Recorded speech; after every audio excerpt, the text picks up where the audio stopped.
Hello बच्चों, class 9th subject science worksheet 31 और आज डेट है 14 सितंबर 2020। आपका जो चैप्टर चल रहा है वो आपकी बुक का लेसन 8 है और पाठ का नाम है गति। गति में आप पहले विराम, गति, दूरी, विस्थापन, चाल और वेग के बारे में पढ़ चुके हो तो आप उसे जानते होंगे।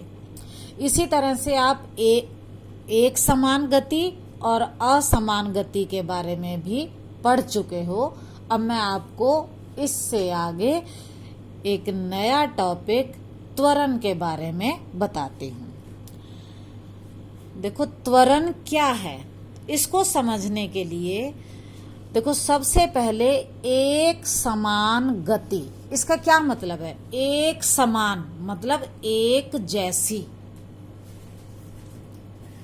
गति, स्पीड, मतलब अगर किसी चीज की गति एक जैसी है, जब हमने कोई गाड़ी चल रही है और हमने 8 बजे उसकी स्पीड देखी, मान लो वो 20 किलोमीटर प्रति घंटे की स्पीड से चल रही थी। हमने 10 बजे देखा, उसकी स्पीड फिर से वही है 20 किलोमीटर प्रति घंटा। हमने और 1 घंटे बाद देखा, उसकी स्पीड अब भी वही है 20 किलोमीटर प्रति घंटा। तो इसका मतलब वो गाड़ी एक समान गति से चल रही है। अब अगर कोई गाड़ी एक समान गति से चल रही है तो क्या उसके वेग में परिवर्तन होगा? नहीं, क्योंकि हमने जब भी देखा उसका जो वेग था वो 20 किलोमीटर प्रति घंटा ही था। तो पहली लाइन समझ आ गई होगी, एक समान गति से चलने वाली वस्तु के वेग में समय के साथ कोई बदलाव नहीं होता, वो उसी वेग से चलती रहती है। पर असमान गति में, असमान का मतलब जैसे आप रोड पर चल रहे हो और आपकी गाड़ी की स्पीड 20 किलोमीटर प्रति घंटा है, लेकिन जैसे ही आप आगे चले तो बहुत जाम लगा हुआ था, आपकी स्पीड क्या होगी? घट जाएगी। मान लो वो 5 किलोमीटर प्रति घंटा हो गई। थोड़ा और आगे चले, रेड लाइट आ गई, आपने अपनी गाड़ी को ब्रेक लगा दिया, आपकी स्पीड क्या हो गई? 0। तो यहाँ पर जो आपका वेग है वो 20 था, फिर 20 से 5 हुआ, फिर 5 से 0 हुआ, मतलब वो टाइम के साथ, समय के साथ वो बदल रहा है। असमान गति में जैसे सड़क पर ट्रैफिक में चलती हुई कार का वेग समय के साथ बदलता है। समझ आ गया बेटा? आगे देखो, अब वेग में परिवर्तन तो हो रहा है समय के साथ साथ, तो वेग में समय के साथ होने वाले इस बदलाव को हम एक और भौतिक राशि से व्यक्त करते हैं, उसे हम कहते हैं त्वरण। तो त्वरण क्या है? वेग में समय के साथ होने वाले परिवर्तन या बदलाव को त्वरण कहते हैं। पहला प्रश्न यही है, त्वरण किसे कहते हैं? तो उत्तर आएगा, वेग में समय के साथ होने वाले बदलाव को त्वरण कहते हैं। चलो अब आगे पढ़ते हैं। त्वरण को बार बार त्वरण लिखने की बजाय हम उसको ए द्वारा व्यक्त किया जाता है। ए को, त्वरण को हम किससे निरूपित करते हैं? ए से। आगे देखो, किसी वस्तु के प्रति इकाई समय में, अभी हमने कहा था समय के साथ, अब इस समय को हमने कितना ले लिया? प्रति इकाई, मतलब 1 यूनिट, जैसे 1 सेकंड में वेग में परिवर्तन की माप को त्वरण कहते हैं। आपको इस प्रश्न का उत्तर यहाँ से लिखना है, किसी वस्तु के प्रति इकाई समय में वेग में परिवर्तन की माप को त्वरण कहते हैं।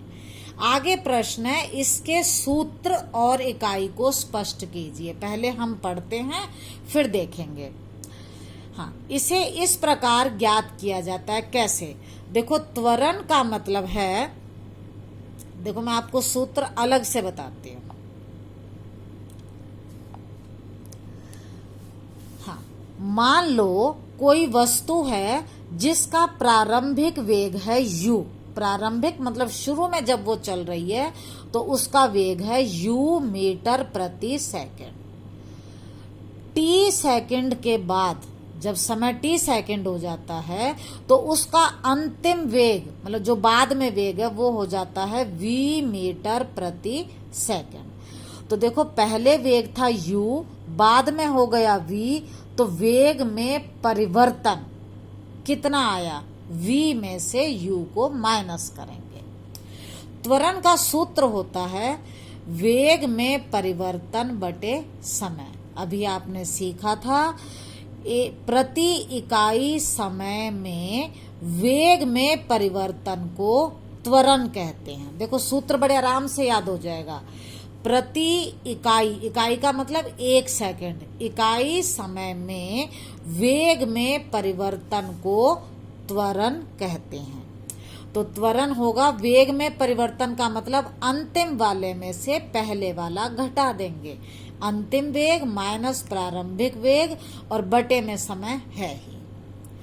अब मान लो, अभी आपने देखा था वस्तु का अंतिम वेग है v, तो अंतिम वेग v माइनस प्रारंभिक वेग है u, तो v माइनस u बटे समय कितना है t। तो ये सूत्र बन जाएगा, त्वरण को हम दर्शाते हैं a से, a बराबर v माइनस u बटे t। तो आपको सूत्र इस तरह से लिखना है, त्वरण बराबर वेग में परिवर्तन बटे समय, और फिर आपको इसको लिखोगे, त्वरण को a से दर्शाते हैं, वेग में परिवर्तन अंतिम में से प्रारंभिक को घटाएंगे बटे में t। अब आगे इसी प्रश्न में आपका है, इसके सूत्र और इकाई को स्पष्ट कीजिए। इकाई क्या चीज है? इकाई का मतलब होता है नापना। जैसे दूध को हम लीटर में नापते हैं, दाल हम किलोग्राम में लाते हैं, लंबाई हम मीटर में मापते हैं। तो ये जो मीटर, किलोग्राम, ये सभी क्या हैं? मात्रक या इकाई। तो त्वरण को मापने की इकाई क्या होगी? देखो, हम कैसे निकालेंगे। आपको त्वरण का सूत्र मालूम है, वेग में परिवर्तन बटे समय। वेग आप पहले पढ़ चुके हो पीछे वाली वर्कशीट में कि वेग का मात्रक होता है मीटर, प्रति के लिए लगाते हैं बटे सेकंड। ठीक है। फिर है समय, ये बटे में है, समय के लिए हम लगाएंगे सेकंड। तो इसका मात्रक बनेगा मीटर बटे सेकंड। सेकंड 2 बार आ गया तो ये हो जाएगा सेकंड स्क्वायर। मीटर, इसको हम ऐसे भी लिख सकते हैं, मीटर और बटे की जगह इसको हम बोलते हैं प्रति सेकंड स्क्वायर।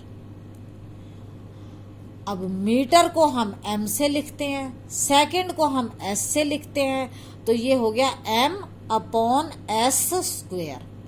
या हम लिख सकते हैं m बटे के लिए ये पर s स्क्वायर, मीटर पर सेकंड स्क्वायर। और अगर हम ये लाइन नहीं लगाना चाहते पर वाली, तो हम लिखेंगे m/s, ये ऊपर जाएगा तो ये माइनस हो जाएगा, m/-2 का मतलब है, इसको हम पढ़ेंगे मीटर, माइनस है इसलिए पर सेकंड स्क्वायर। आपको समझ आ गया होगा ये पहला प्रश्न।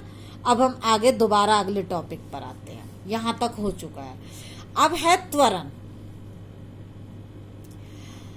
यदि वस्तु का अंतिम वेग v प्रारंभिक वेग u से अधिक होता है, मतलब है यदि किसी वस्तु का मान लो आरंभिक वेग u है 0 और अंतिम वेग v है 10, यहां पर अंतिम वेग ज्यादा है, तो वेग में परिवर्तन होगा v माइनस u।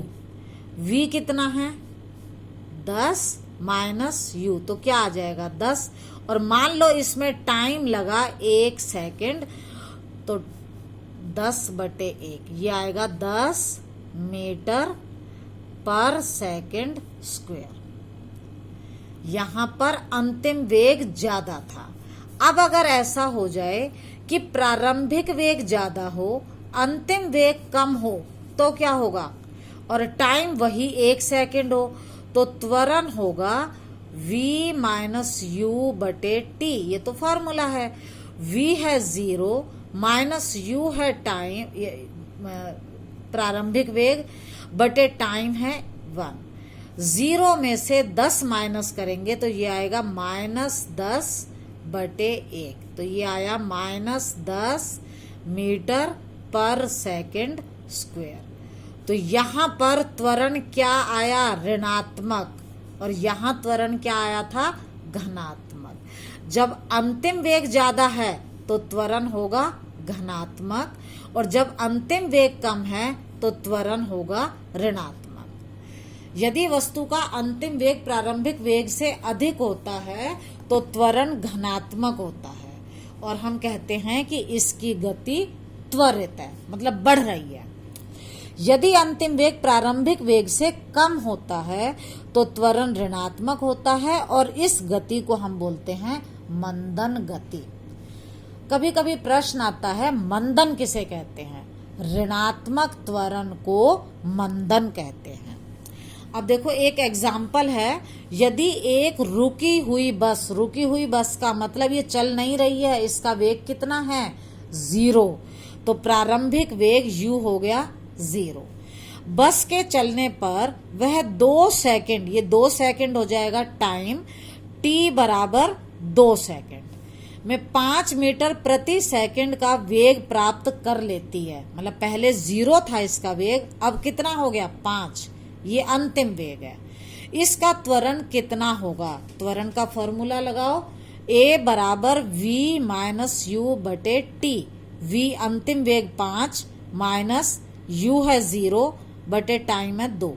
5 में से 0 गए, 5/2, तो आंसर आ जाएगा 2.5 मीटर पर सेकंड स्क्वायर। आगे देखिए, अब इस ग्राफ को देखो। किसी वस्तु के त्वरण को अगर हमें ग्राफ पर त्वरण दिखाना हो तो देखो, त्वरण में 2 चीजें थी, एक तो वेग और एक था समय। तो हम ग्राफ पर एक तरफ वेग लेंगे और एक तरफ लेंगे समय। यहां से शुरू हो रहा है, ये मूल बिंदु है, इसे हम O से दर्शाते हैं, और यहां पर समय भी 0 है और वेग भी 0 है। 1 सेकंड के बाद इसका वेग हो गया 4, 2 सेकंड के बाद वेग हो गया 8, 3 के बाद वेग हो गया 12, 4 के बाद इसका वेग हो गया 16। तो यहाँ पर 1-1 सेकंड का अंतर है, पहले 1 फिर 2, तो 1 सेकंड के अंतर पर वेग कितना बदल रहा है? पहले 4, 8, 12, 16, हर बार कितना बदल रहा है? 4। तो यहाँ पर जो परिवर्तन है वो एक समान है। 4 से 8 हुआ, 8 से 12, 12 से 16, हर बार कितना बढ़ रहा है? 4 मीटर प्रति सेकंड। तो ऐसे त्वरण को बोलते हैं एक समान त्वरण। यदि एक वस्तु सरल रेखा में चलती है और इसका वेग समान समय में समान रूप से घटे या बढ़े तो उसे हम बोलते हैं एक समान त्वरण। उदाहरण है जैसे गिरता हुआ पत्थर। अगर ऊपर से कोई पत्थर आ रहा है तो जैसे जैसे वो नीचे आता जाएगा उसका वेग बढ़ता चला जाएगा। पृथ्वी के गुरुत्वाकर्षण बल उसको खींच रहा है और उसका वेग बढ़ता जाएगा। तो वो क्योंकि वेग बढ़ रहा है तो वो त्वरित है। तो ये ग्राफ भी वही बना रखा है, बस यहाँ पर 10, 20, 30, 40 ले लिया, यहाँ 4, 8, 12 लिया था। तो ये दोनों उदाहरण एक समान त्वरण के हैं। अब दूसरा देखते हैं, यदि वस्तु का वेग असमान रूप से घटता या बढ़ता है, मतलब कभी घट रहा है, कभी बढ़ रहा है, कभी ज्यादा घट रहा है, कभी कम बढ़ रहा है, तो हम उसे कहेंगे असमान त्वरण। एक समान त्वरण का ग्राफ हमेशा सरल रेखा में होता है। और असमान त्वरण का ग्राफ हमेशा वक्र होता है, सरल रेखा सीधी रेखा में नहीं होता, ये वक्र होता है। अब देखिए दूसरा प्रश्न आपका था, एक हवाई जहाज हवाई पट्टी पर 30 सेकंड में, ये 30 सेकंड तो हो जाएगा आपका टाइम, t बराबर 30 सेकंड में 200 मीटर पर सेकंड का वेग प्राप्त कर लेता है। देखो हवाई जहाज पहले खड़ा हुआ है तो उसका वेग 0 है, तो u बराबर 0। बाद में उसका वेग हो गया 200 मीटर प्रति सेकंड, तो v हो गया 200। t आपको पता है 30 सेकंड। आपको क्या निकालना है? त्वरण। तो त्वरण कैसे निकालोगे?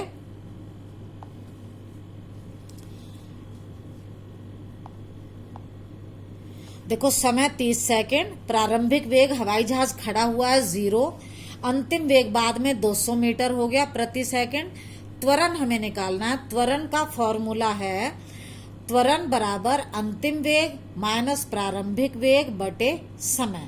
अंतिम वेग है 200, प्रारंभिक वेग है 0, समय है 30। 200 में से 0 गए 200 बटे 30, 0 से 0 कट गई। 20 बटे 3 को हम निकालेंगे, 20 को 3 से भाग करेंगे, 3 6 18, 2 बचा, ऊपर से एक 0 और उतारी दशमलव लगाकर, तो इसलिए यहां भी दशमलव लगाया। 3 6 18, तो आंसर आएगा 6.6 मीटर पर सेकंड स्क्वेयर।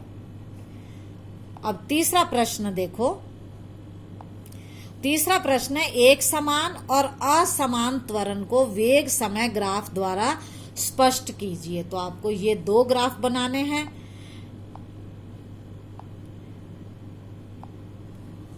देखो एक समान का मतलब 1 सेकंड का अंतर, फिर 1 से 2 हुआ, 2 से 3, 3 से 4, मतलब हर बार समान समय बढ़ रहा है। अब इसे देखो 0 से 4, 4 से 8, 8 से 12, 12 से 16, ये भी समान बढ़ रहा है, तो ये हो जाएगा एक समान त्वरण।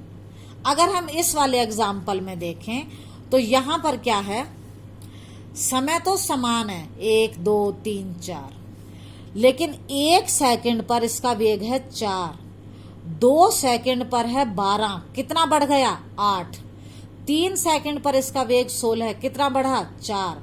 देखो यहाँ 0 से 4 हुआ था, 4 बढ़ा था, यहाँ 8 बढ़ा, यहाँ फिर 4 बढ़ा, 4 सेकंड पर भी 16 ही रहा, बढ़ा ही नहीं, तो ये है असमान त्वरण। जब वेग में परिवर्तन समान नहीं होता, कभी ज्यादा होता है और कभी कम होता है। अब अगला प्रश्न देखो। अगला प्रश्न है, कोई कार एक समान रूप से त्वरित होकर 5 सेकंड, ये टाइम हो गया t बराबर 5 सेकंड में 5 मीटर प्रति सेकंड से 10 मीटर प्रति सेकंड की चाल प्राप्त कर लेती है। मतलब पहले उसका वेग, आरंभिक वेग है 5, u बराबर 5, और अंतिम वेग है 10। आपको निकालना है त्वरण। समय 5, प्रारंभिक वेग 5, अंतिम वेग 10, त्वरण निकालना है। फॉर्मूला आपको आता ही है, अंतिम वेग माइनस प्रारंभिक वेग बटे समय। अंतिम वेग 10, प्रारंभिक वेग 5 बटे 5, 5 से 5 कट गया, ये आएगा 1 मीटर पर सेकंड स्क्वायर। अब वर्कशीट आपको क्लियर हो गई होगी। इसको वीडियो को ध्यान से देखो, समझो, खाली इसमें मत रहिए कि आपको लिख कर और कॉपी सेंड कर दिया। आपको वो बात समझ भी आनी चाहिए। वीडियो को अच्छे से देखो। अगर कोई डाउट है तो आप मुझसे जरूर पूछो।